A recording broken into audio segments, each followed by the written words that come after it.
जय श्री कृष्णा। आप सभी का मेरे YouTube चैनल पर बहुत बहुत स्वागत है। इससे पहले के अध्याय में आपने रसपान किया था श्री राम तीर्थ की महिमा का। आज रसपान कीजिए पुत्र तीर्थ की महिमा का।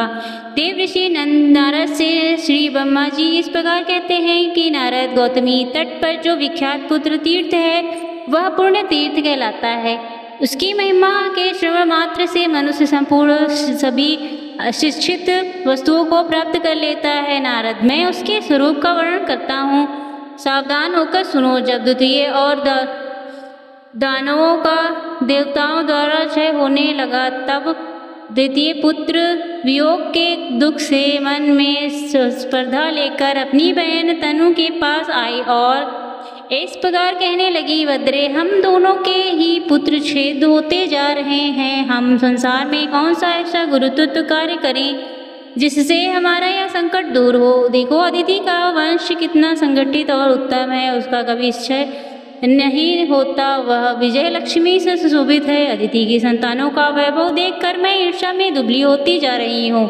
संभव है अदिति के महान ऐश्वर्य पर दृष्टि डालते ही है मैं अवर्णित दुर्वस्था का अनुभव करने लगती हूँ। दावानल में प्रवेश कर जाना ही सुख देव, किंतु स्वप्न में जो शोध की स्मृति नहीं अच्छी हो जाती। धनु कहने लगी, भरे तुम अपने गुना से अधिक पति देव कश्यप जी को संतुष्ट करो। अगर स्वामी संतुष्ट हो गए तो तुम संपूर्ण अभिष्ट वस्तुओं को प्राप्त कर लोगी। तभी बहुत अच्छा कहकर दीदी ने सब प्रकार से कश्यप जी को संतुष्ट किया। तब प्रजापति भगवान कश्यप ने नृत्य से कहा, सुबह मैं क्या करूं? तुम कोई अभिष्ट वर को सुनकर दीदी ने अपने स्वामी से कहा कि नाथ, मुझे ऐसा पुत्र दीजिए जो अनेक गुणों से संपन्न विश्वविख्यात सोचता हो, जो 12 वर्षों तक पालन पूर्ण करने के बाद फल देता है। उसके बाद अगर तुम्हारे मन में अनुकूल वर का दान करूँगा, क्योंकि व्रत आदि के द्वारा निष्पाप हो जाने पर ही संपूर्ण मनोरथ सिद्ध होते हैं। पति की यह वचन सुनकर दीदी को बहुत प्रसन्नता हुई। उसने कश्यप जी के नमस्कार करके उनके बताए भी व्रत का विधि पूर्वक पालन किया। जो लोग तीर्थ की सेवा, पुत्राद को दान तथा व्रत आदि का पालन नहीं करते, वे अपनी अभीष्ट वस्तुओं को कैसे प्राप्त कर लेते हैं। दीदी का व्रत पूरा होने पर कश्यप जी ने गर्भधान किया और एकांत में अपनी पत्नी प्रेम से कहा, निश्चित है संध्या काल भूतों व्याप्त राहत है, अतः उस समय लेना और भजन करना भी मना है। यह सभी कार्य सदा ओट में ही करने चाहिए। विशेषता हंसना तो दूसरों के समान ही नहीं। संध्या काल में कभी कमरे के भीतर न रहें। प्रिय मुशक, पीड़ा और रक्कन आदि को दिन या रात में कभी नालंदा उत्तर की ओर सिरहाना करके तथा सायंकाल में कभी मत सोना।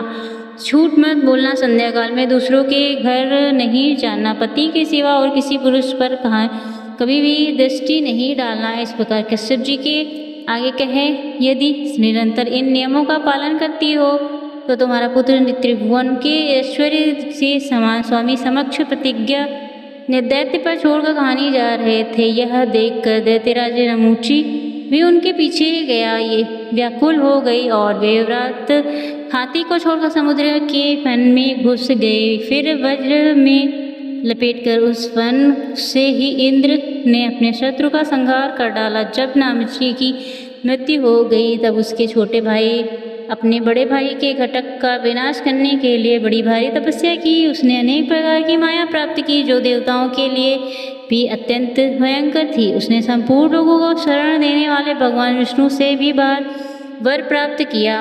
मैदानी और परिभाषित था। उसने इंद्र को जीतने के लिए अग्नि और ब्राह्मण का पूजन किया आरंभ कर दिए। वस्तुएं देने लगा। बंदी जान सदा उसकी स्तुति करने लगे। इंद्र ने व्यू से अपने मायावी शत्रु में गतिविधि जान ली। तब ब्राह्मण का विषय बनाकर एक दिन उसके पास गए और कहने लगे, दैत्यराज, मैं याचक हूँ, मुझे मनवांछित वर दीजिए। मैंने सुना है आप दांतों से सिरमौर हैं और मैंने भी यह सुना है कि आपके द्वार पर आया हुआ याचक कभी खाली हाथ नहीं लौटता, इसलिए मैं आपके पास आया हूँ। मैंने भी उन्हें ब्राह्मण जानकर वह दिया हुआ ही समझो, सामने विचार नहीं करते।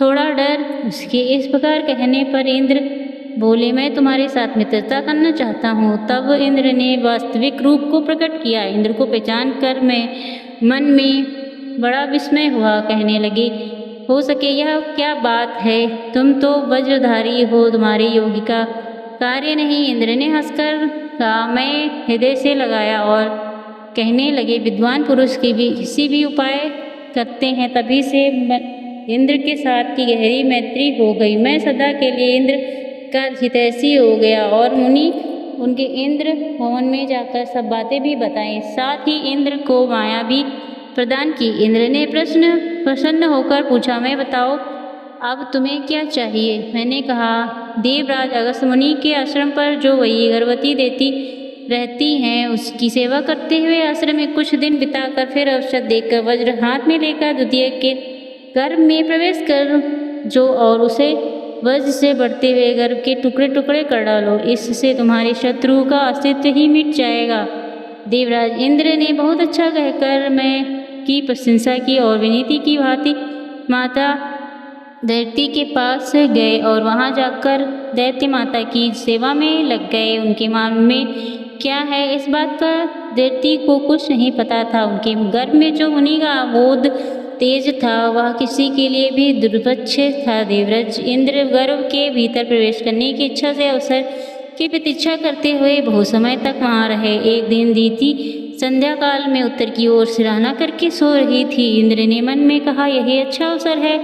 हाथ में लेकर दीदी उधर में प्रवेश कर गए। गर्भ में जो बालक था वह आयुक्त के लिए करने की इच्छा से आए हुए इंद्र को देखकर तनिक भी भयभीत नहीं हुआ और कहने लगा, वज्रधारी इंद्र, मैं तुम्हारा भाई हूँ, तुम मेरी रक्षा क्यों नहीं करते? क्या तुम मुझे मारना चाहते हो? युद्ध के बिना अन्य अवसर पर किसी को भी करने से बढ़कर भला दूसरा कोई पाप क्या होगा?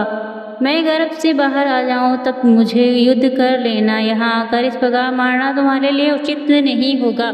बड़े लोग विपत्ति में पड़ने पर भी कुमार्ग पर नहीं रखते। मैंने तो अभी विद्या पढ़ी है, तुम तो विद्वान हो, तुम्हारे हाथ में वज्र भी नहीं छुपा रहा है। क्या मुझे मारते समय तुम्हें लज्जा नहीं आई?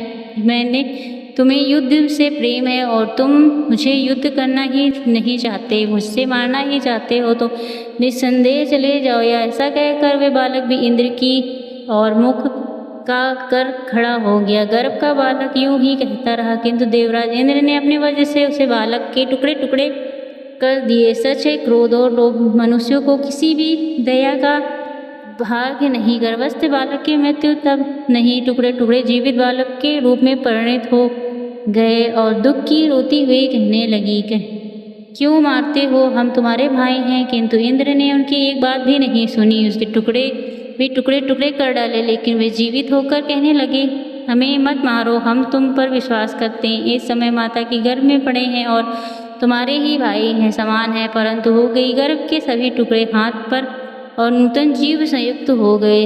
उन्हें किसी प्रकार का विकार नहीं रह गया। उनकी संख्या एक से बढ़कर 49 हो गई। यह देखकर इंद्र को बड़ा विस्मय हुआ। वह टुकड़े सब के सब रो रहे थे। तब इंद्र ने उन्हें सांत्वना देते हुए कहा, मृत अर्थात मत रो।